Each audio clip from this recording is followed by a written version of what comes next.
Hello everyone, my name is Christina Perot, and today I'm going to go over a book called The Mastery of Love, A Practical Guide to the Art of Relationship by Don Miguel Ruiz. Because who doesn't need help with love and relationships sometimes? So first I'm going to go over the main points and then I'll go into more detail. The author highlights fear-based beliefs that lead us to suffering and drama in our relationships. Amen.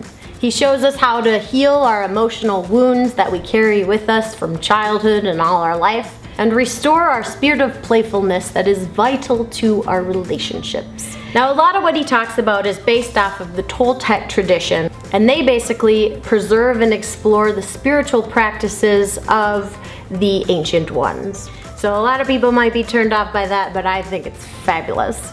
Alright, so he highlights from the Toltec tradition 3 masteries that bring you closer to your true nature, which is happiness, freedom, and love. The first mastery is the mastery of awareness, awareness of self and the world around you.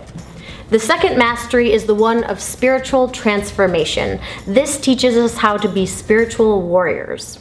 This mastery shows us how to change our beliefs so we can change the dream of our lives. Because basically we're all living in a dream, and we'll talk more about that later. Now, the mastery of love is a result of the first 2 masteries, and you gotta complete those in order to get the third one. You get that? So from the perspective of the Toltecs, everything is made out of love.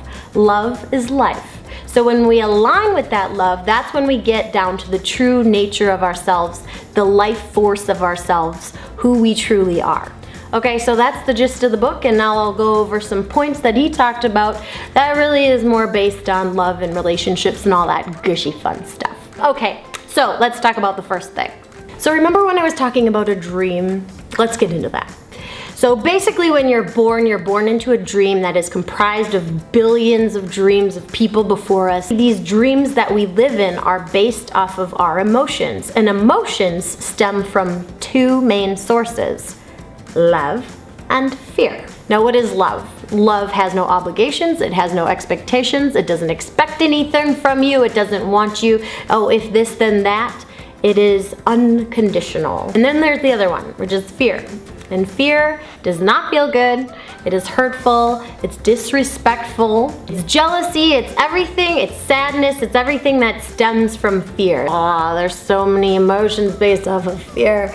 But what we want to do is reprogram ourselves into feeling love. When you love with no conditions, you align yourself with the source of who you really are. Unconditional love, my friends. Practice it. But you don't want to go around loving everyone who doesn't love you back. You certainly don't want to chase people. If you're chasing someone or you're lusting or pining over someone, that person probably isn't all that into you. Anyways, when you're chasing after someone, you are spending so much energy on them and neglecting yourself. So we don't want to do that. That's not a good idea. What's also important is for them to love you for exactly who you are. In order to do that, you need to be exactly who you are. You need to love exactly who you are, accept exactly who you are in order to be able to attract the right person. Because if you are trying to be someone else, it's just never gonna work out in the long run because you can only fake things for so long. Same goes with the opposite respect.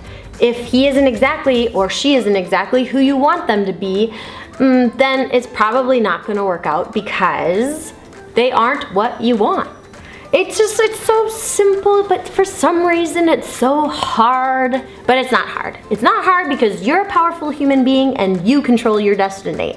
So right, we both do. High five. It all comes back to you.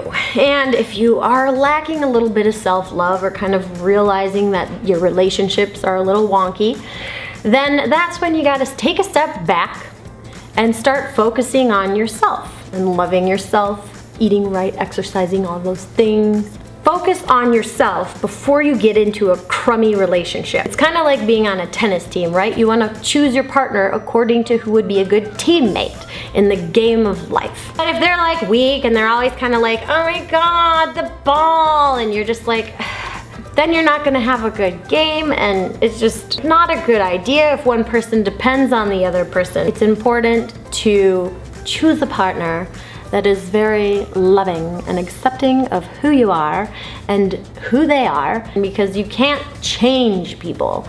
I'm sorry, you can't change people. Also, if you take your happiness and give it to someone else, they can take it away. So you just don't want to give all your happiness to someone else. That's not love, that's foolishness. You want to have someone else responsible for your happiness. You want to have your own happiness, you want to be happy, and then you want to find someone who's happy, who doesn't depend on you for happiness. It is not a good idea to be codependent on each other for happiness. You got happiness, and you put it together and it's like more happiness, and it's awesome. Love yourself for who you are and start growing that love inside of you, and you will start viewing the world in a different light and attracting loving relationships in your life. So that, my friend, is the main point of the book. He shows you how to do that, and it's not just really about relationships. I feel like it's about everything. It's a very short read, but it encompasses a lot. But the main points of the book are very key, very wise, very eloquently put, and I highly recommend this book. Okay, thank you for joining me. My name is Christina Perot, and I will catch you on the next book.